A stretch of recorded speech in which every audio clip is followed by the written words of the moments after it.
welcome to a deep dive.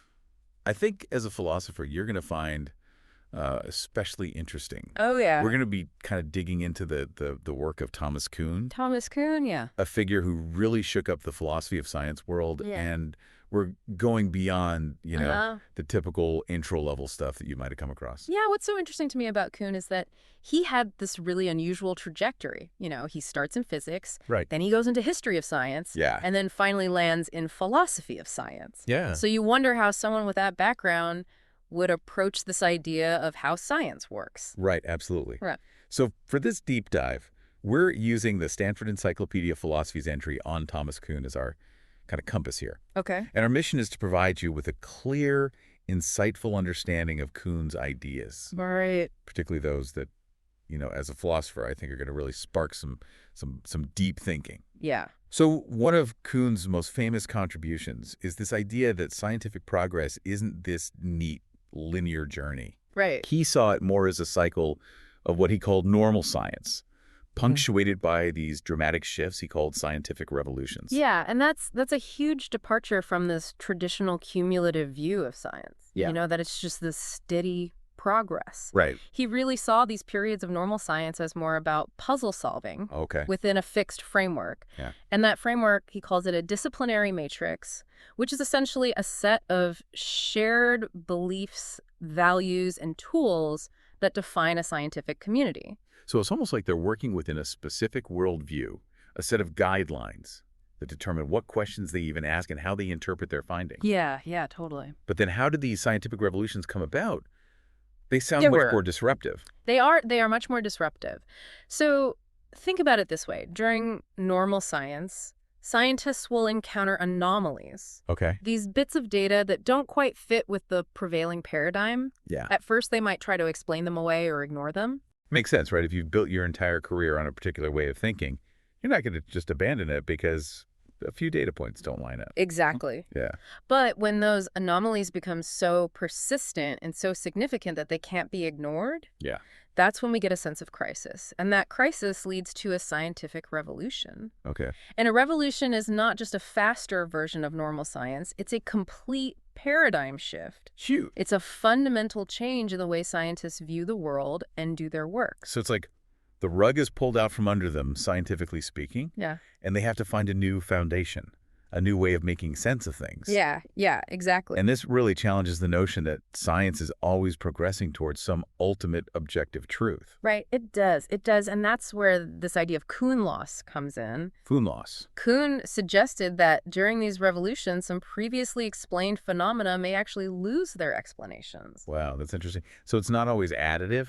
There can actually be some loss. Yeah. It's like we're saying that scientific progress might actually involve some trade-offs. It really complicates things. Yeah, does that make you question the very idea of scientific progress as always a positive thing? Certainly makes you think about it in a new way. Kuhn himself compared scientific progress to biological evolution. Oh, interesting. He saw it as more as a process of adaptation to new challenges, Right. rather than this straight line towards some ultimate goal. So instead of aiming for some perfect final understanding of the universe, science is more about constantly adjusting and refining its view based on new puzzles and new problems that arise. Exactly. And that's a pretty radical departure from the traditional way of thinking about science. It is. It really is. And it gets even more intriguing, I think, when we consider Kuhn's idea of paradigms, Paradigms, right? which he saw as playing a central role in this whole process of science. Absolutely central. So for Kuhn, a paradigm, it's more than just a theory. It's a model for how science should be done.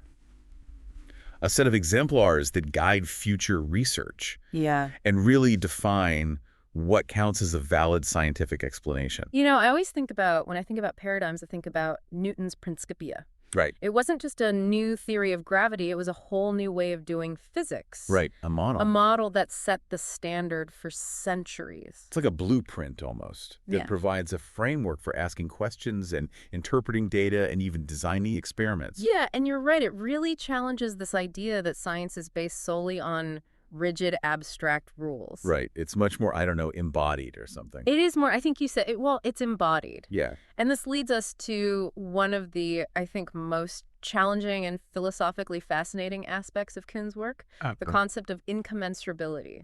Incommensurability. Now, there's a word to get a philosopher thinking. Right. It sounds like something that can't be measured or compared. It's a mouthful. It is. What did Kuhn mean by that? Well, Kuhn argued that when paradigms change, it becomes incredibly difficult, if not impossible, to compare theories from different periods. Okay. Because they're essentially operating within different conceptual frameworks. So it's not just that the theories are different, it's that they're speaking different languages. Yeah. Almost like they're using the same words, but they have entirely different meanings. Exactly, and that can lead to some real communication breakdowns. I bet, especially for scientists trying to build on each other's work across paradigms. You got it. Yeah. That's fascinating. That's the heart of incommensurability. Okay. And it comes in a few different flavors, so to speak. All right, so we've got a lot more to unpack here. We're going to dive deeper into these different types of incommensurability and their implications after a short break. Yeah, incommensurability, it's a really kind of tough concept to wrap your head around, but it's really essential to understanding Kuhn's view of how science, progresses, how it changes. And I think as a philosopher, you'll really appreciate the questions that it raises about, knowledge itself. Yeah, definitely intrigued. So before the break, we were talking about how incommensurability makes it so difficult to compare theories from different paradigms. Right. It's almost like they're speaking different languages. Yeah. Can you give our listener maybe some specific examples of what this might look like in the history of science? Yeah, absolutely. So one example that Kuhn himself uses is the concept of mass in Newtonian physics versus Einsteinian physics. Right. So, the word is the same, but its meaning and how it functions within each theory is totally different. Okay. And this is what we call semantic incommensurability. Semantic incommensurability. Yeah, a clash of meanings that makes translation or comparison very tricky. So even when scientists seem to be using the same terminology, right, their underlying conceptual frameworks might be so different that they're really talking past each other. Yeah, you got it. That's wild. It is. But Kuhn identified other types of incommensurability as well, right? He did. So another type is what we call methodological incommensurability. Methodological incommensurability. And this arises when the standards themselves used to evaluate scientific theory change along with the paradigms. Oh, so the goalposts shift. The goalposts shift, exactly. The criteria for what even counts as good science changes. Exactly. With the paradigms themselves. Exactly. So what might have been considered a good explanation in one period might be seen as totally inadequate in another. And that seems to raise some really serious questions then about objectivity in science, right? Yeah. If the standards are always in flux, how can we say that scientific progress is leading us closer to some objective truth about the world? Yeah, that's a huge issue that Kuhn's work, really grappled with. Right. And it sparked a ton of debate among philosophers of science. Of course. He argued that progress in science is undeniable, but it's not necessarily about getting closer and closer to some ultimate truth. He likened it again to biological evolution, right, where progress is about adapting to new challenges and becoming more diverse. Okay. Rather than reaching some, final perfect state. So it's about the journey, not the destination. In a way. Yeah, that's a good way to put it. And this brings us to yet another layer of incommensurability. Okay. Perceptual or observational incommensurability. Yeah. Kuhn suggested that scientists working in different paradigms might literally see the world differently. Wait, hold on. So their theoretical frameworks could actually shape their very perception of the world. Exactly. What they observe, how they interpret it. Exactly. He uses the example of Galileo observing a swinging pendulum. Okay. And he argues that Galileo, with this new way of thinking about motion, would have seen something different than an Aristotelian physicist. Wow. Looking at the same phenomenon. Okay, so their theoretical frameworks are almost like lenses. Like lenses, yeah. Filtering and shaping their very observations. Exactly. Okay, now that's a really mind-bending idea, I gotta say. It is. It challenges the very notion of observation as a neutral foundation for science. Right, it does. Right. It suggests that our observations are always theory-laden. Yeah. Already colored by our pre-existing ideas. Yeah. But if that's the case, how can we ever break free from our own paradigms and see the world in a new way? Right. Are we trapped in our own little bubbles? Yeah, we're trapped. Yeah, that's a question that Kuhn himself really wrestled with, and while he acknowledged the power of paradigms to shape our thinking and even our perceptions, he also believed that scientific revolutions were possible. Okay. That we could break free from the grip of an old paradigm and embrace a new way of seeing things. So it's not easy. Not easy. But it does happen. It does happen. Like, think about the shift from a geocentric to a heliocentric view of the solar system. Exactly. A total revolution. Huge. Yeah, and it makes you wonder, how do these paradigm shifts actually happen? Right. Is it a conscious, rational choice that scientists make? Or is it something more subconscious, a kind of aha moment? It's a great question. And it goes to the heart of, these debates about the rationality of science. Yeah. Kuhn argues that it's often less about logical deduction and more about a kind of gestalt switch, a sudden change in perception. Interesting. Think about those optical illusions, where you can see two different images. Right. Yeah. Depending on how you focus your attention. Right. The shift from one view to the other is not a result of, conscious reasoning. Yeah. It's a perceptual leap. So choosing a new paradigm is more like suddenly seeing the duck as a rabbit. Exactly. Than working through a logical proof. Yeah, it's about a shift in perspective, a way of reframing the puzzle pieces to create a new and more coherent picture. Exactly. And Kuhn believed that these shifts are often triggered by anomalies. Right. Those persistent bits of data that don't fit the existing paradigm. They just don't fit. As these anomalies accumulate, they create the sense of crisis, a growing feeling that the old way of thinking just isn't adequate anymore. And it's out of this crisis that a new paradigm can emerge, offering a fresh perspective that can accommodate those pesky anomalies and open up new avenues of exploration.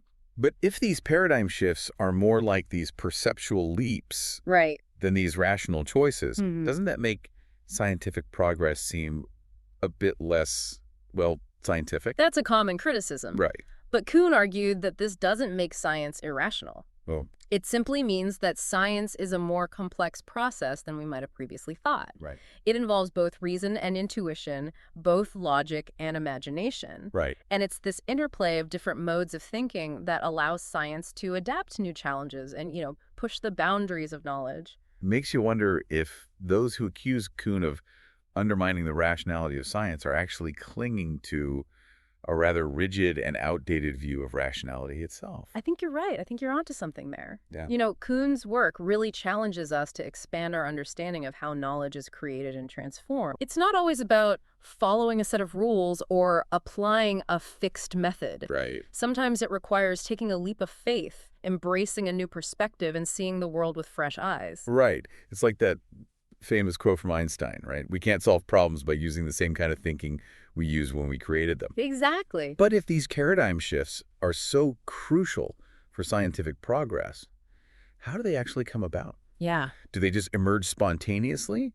Or is there a process, a kind of social and intellectual dance that leads to the adoption of a new paradigm? That takes us into the realm of the sociology of science. Okay. Kuhn argued that the acceptance of a new paradigm is rarely a smooth or straightforward process. I imagine not. It involves persuasion and debate and sometimes even a bit of luck. It's messy, it's human, it's full of personalities and power dynamics and all the complexities of social interaction. So it's not just about the logic of the ideas themselves. Right. But about how those ideas are communicated, championed, and ultimately adopted by the scientific community. Right. Yeah, you got it. And I imagine this process can be even more challenging when those different paradigms are incommensurable. Absolutely. Making it harder to find common ground and reach a consensus. Incommensurability adds another layer of complexity to this already messy process of scientific change. Yeah. It can lead to misunderstandings and misinterpretations, Yeah. and even outright hostility between scientists working within different paradigms. It's like people talking past each other. Yeah.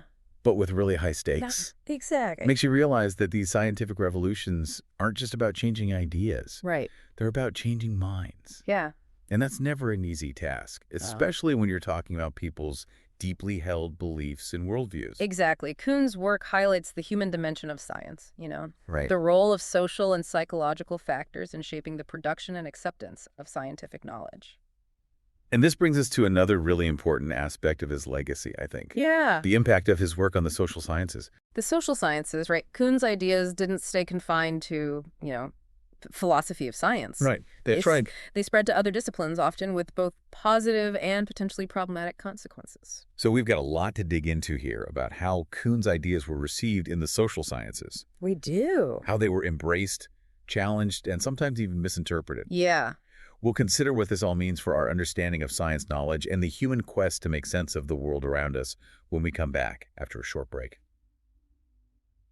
Welcome back to the Deep Dive as a Philosopher. I think you're really going to appreciate this last part of our exploration into Thomas Kuhn's work and its lasting impact. Yeah. We've been unpacking some pretty dense concepts, but it's all incredibly relevant to how we understand the very nature of knowledge and scientific progress. Yeah, it is. And what's really interesting is how Kuhn's ideas, resonated beyond the traditional boundaries of philosophy of science. His work had a huge impact on the social sciences, sparking both excitement and controversy. It makes sense when you think about it. The social sciences, they deal with much more complex and less easily quantifiable phenomena than the natural sciences. So Kuhn's emphasis on these paradigms and incommensurability and the social dimensions of science, it offered a new way to think about these fields and their own struggles for legitimacy. Exactly. Before Kuhn, many philosophers of science held a very strict view of what counted as real science. Often privileging physics as the gold standard. Right, so like a hierarchy almost. Yeah, kind of a hierarchy. With the social sciences often seen as less rigorous or objective or something. Exactly. Less rigorous, less objective. So Kuhn's work was almost like this breath of fresh air for social scientists who were trying to establish their own fields as legitimate areas of scientific inquiry. It was. It gave them a framework that acknowledged the different ways that knowledge is produced and validated in different disciplines. Yeah, so it's not a one-size-fits-all kind of approach to science. Exactly. Yeah, that makes sense. Yeah. So Kuhn's work really gave them permission to embrace their own unique ways of knowing. You got it. And to see the value in approaches that might not fit this traditional mold of, scientific objectivity. Yeah, and this was especially appealing to those working in fields like sociology, psychology, anthropology, where, understanding human behavior and social systems, it often requires more interpretive and qualitative methods. Kuhn's work suggested that scientific knowledge isn't always about finding universal laws or making precise predictions. Sometimes it's about understanding complex patterns, interpreting meaning, and constructing narratives that help us make sense of the human experience. So it's a more humanistic view of science. It is. One that really acknowledges the role of interpretation and perspective in the production of knowledge. Exactly. And it seems like such a natural fit for these fields that deal with the messy, subjective world of human beings. It does, but Kuhn's influence on the social sciences wasn't without its critics. Right. Of course, not every idea is universally embraced. Right. Some argued that his ideas, particularly the concept of incommensurability, could lead to a kind of radical relativism. Oh, so like where anything goes. Yeah, where anything goes. There's no way to judge the validity of different theories. Exactly. Because it's all relative. Right. So they worried that by emphasizing the subjective and social dimensions of science, Kuhn was opening the door to a world where there's no objective truth. Only different perspectives, none of which are inherently better than any other. Yeah, it was the concern. Right, it's a slippery slope argument. It is. They feared that Kuhn's ideas could be used to undermine the authority of science and to dismiss any claim to objective knowledge. And to be fair, some scholars did take Kuhn's ideas in that direction. They did. Using them to argue that science is purely a social construction. Yeah.